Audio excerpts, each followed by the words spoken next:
Thank you all for joining in. I want to take 20, 25 minutes to share with you one more way to work happy, one more idea. I recently gave my second TEDx talk in Seattle over the weekend, and it was about how to take a compliment. Over the years growing up, I didn't know how to take a compliment. And I've learned, and the person who taught me was one of my heroes, Billy Joel.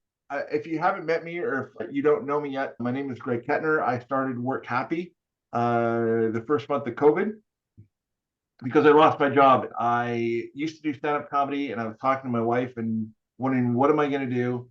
She said, what would you do if you could do anything? I said, I'd love to go back to doing stand-up comedy, but when you're married, that job doesn't support you financially and you're on the road a lot. So she suggested that I help other people work happy because I've typically been optimistic, enjoyed my job. I do speaking for events and organizations like I did with Ryan's organization. I also do training, the 9 steps on how to work, one of them which I'll share today. And I coach people from time to time, people who want to have either more happiness in their own organization or for themselves. And finally, I do podcasting as well. Again today, thank you for joining. And I'll jump right in. Growing up, I had a wonderful life. My parents always taught me to say please and thank you, but they never really taught me how to accept a compliment. I remember one of the first times that really stood out. I was with my dad in the hardware store. We were remodeling our house, and he was talking to the salesman. And like any other 12-year-old, was running around the store, looking at all these different tools and gadgets and wood, dreaming of what I could build for my room. And I was in one corner where all the nails were, and I saw these really shiny purple small nails. So I was looking at them and thinking about what I could do with them. And then all of a sudden I heard my dad going, Greg, it's time to go. And so absentmindedly, I grabbed a handful of nails in my hand and stuffed them down in my pocket. We got back home and we were talking, and I said, hey, Dad, look at these nails I got. He's like, Greg, you stole those nails. We didn't pay for those. We have to go back and apologize. I was not a fan of doing that. I didn't want to go back and say I was sorry. But like any good parent, he made me do that. And obviously the drive back to the hardware store was a lot longer than the one there. I remember just in the store looking around for this gentleman, and I was shuffling around, my head was down, and I finally found him. I mumbled an apology. I said, hey, I'm really sorry. I stole your nails. I'll pay you, yada, yada. And to my surprise, he thanked me for being honest. He said, young boy, you're an honest person. Thank you for doing that.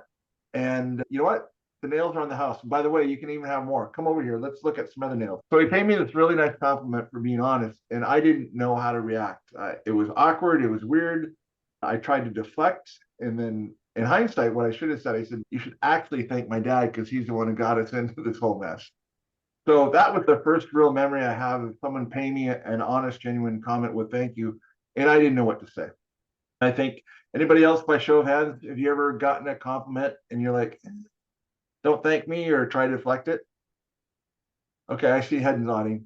And so I never really knew how to do that. And I did some research, and a study out of Harvard was saying that a lot of the times that we feel that discomfort or that awkwardness is because of our own self-esteem. We don't feel like we deserve praise from somebody else, so we try and deflect it. But the study also showed that people, when we do take a compliment and appreciate it, it can actually rewire our brains so that we build more self-esteem. And when we do learn how to take a compliment, there isn't any more of that awkwardness. There's more conversation, there's more bonding, because someone paid us a really nice compliment, and we in turn said, you're welcome. And Billy Joel taught me how to smile, pause, and say you're welcome. And then the conversation continues to go because you've accepted the compliment that you've given them. You haven't poo-pooed on it. You haven't turned it away or shifted it to somebody else. Later on, out of college, I was selling hockey in Seattle. This was before the Kraken. It was for a junior team, and we played in the old Key Arena, which hosted the Supersonics and monster trucks and live concerts. I found out that my hero, Billy Joel, was playing a sold-out show. And because we worked in the same building, the team played in the same building, I had access. I knew what time sound check was going to be. Conveniently, I had things to do in the arena at 3:15 when Billy and the boys were doing the sound check. And there was probably 8 or 10 people. I don't know if they were crew or other fans, and we were just standing right at the stage, like literally 10 feet from Billy Joel, and he started a sound check. And he went to each person and asked them their name and what their favorite song was. And I was like, oh my God, this is way better than a concert. It was free. We were right there. And the guy next to me, he said his name. And Billy was like, what's your favorite song? He said, I really like Elvis. So Billy Joel played an Elvis song for this guy. And then he looked at me and he said, what's your name? And I said, Greg. And he said, your favorite song? I said, you're going to hate me, but it's Piano Man. He goes, yep, I hate you. But here you go. Here's Piano Man for Greg. And he started playing, and obviously it turned into karaoke, and all 10 or 12 of us were standing there singing at the end of the song. I was just so overwhelmed. I can't believe it. I'm living a dream. Thank you so much. He paused, he smiled, he looked right at me, and he goes, Greg, you're welcome. That's when I realized that's all we need to do. I felt so incredible that my hero said you're welcome and taught me how to take a compliment. I've been working on this for the last 3 or 4 months, and most people that I talk to are like I was. And still, at times when I get a compliment, at times I default to, oh, it's awkward. And like, no, I got to say you're welcome. And then once you do that, the conversation starts.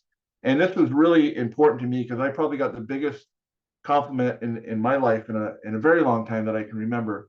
I talk about WorkHappy and how do we talk about mental health and how do we reach out and get help. About 6 months ago, I made a post one morning on Facebook. It was 4 words. It just said, you matter to me. It was a purple background. And I practically forgot about it. There wasn't many likes or anything or any comments until a couple of days later, a friend of mine wrote, thank you so much, Greg, for all the inspirational posts. The one you sent the other day, you matter to me, really made a huge impact on my life. And she went on and say that she was struggling at work. Her kid was struggling with learning disabilities in school and just going through a really tough time. She said, life has just got so bad. I had a plan to end my life. Now I'm obviously crying. She said, I saw your post the other morning and thought to myself, I matter to Greg. And I didn't go running that day. From there, we had a conversation and she was able to get counseling. She's doing wonderful now. But I sat there and I knew exactly what to do. I just typed, you're welcome. Then the next message was, hey, let's connect. Let's have a phone call. It was just 2 simple words to respond to this person, how they were feeling. The lesson is that words matter. People are all struggling. And if we just take that time to say, please, and thank you, and you're welcome, it can mean the world to many people. And in this case, she actually decided not to go running that day. Does anyone have any questions? Is there something that you say or you do when somebody compliments you to respond to a compliment? Hey, Greg, this is Tom. You matter. Thank you. Thanks, buddy. You too. I'm terrible at accepting compliments. And I normally try to push it back on them and said, no, I'm not that great, but you are. And it falls flat. And I probably shouldn't do that. I wrote this down. You're welcome. So awesome. And that's great, Tom. And you're not alone. Times I forget what to say. But that study out of Harvard was saying over 75% of people don't know what to say. And then it gets awkward and weird. But what I've learned and what the research I've done, once we say you're welcome or however you want to respond and don't deflect, then that conversation, like you said, you matter too. And I want to thank you for what you do, right? That can follow, but it just makes the conversation a lot easier. And then you don't have that awkwardness and the other person doesn't have that awkwardness of going, I just thanked him and he's saying, don't thank me. So it's awesome. We all struggle with it, and that's why I talk about it to help people. So there's more welcomes. Did you have something to say, Emily?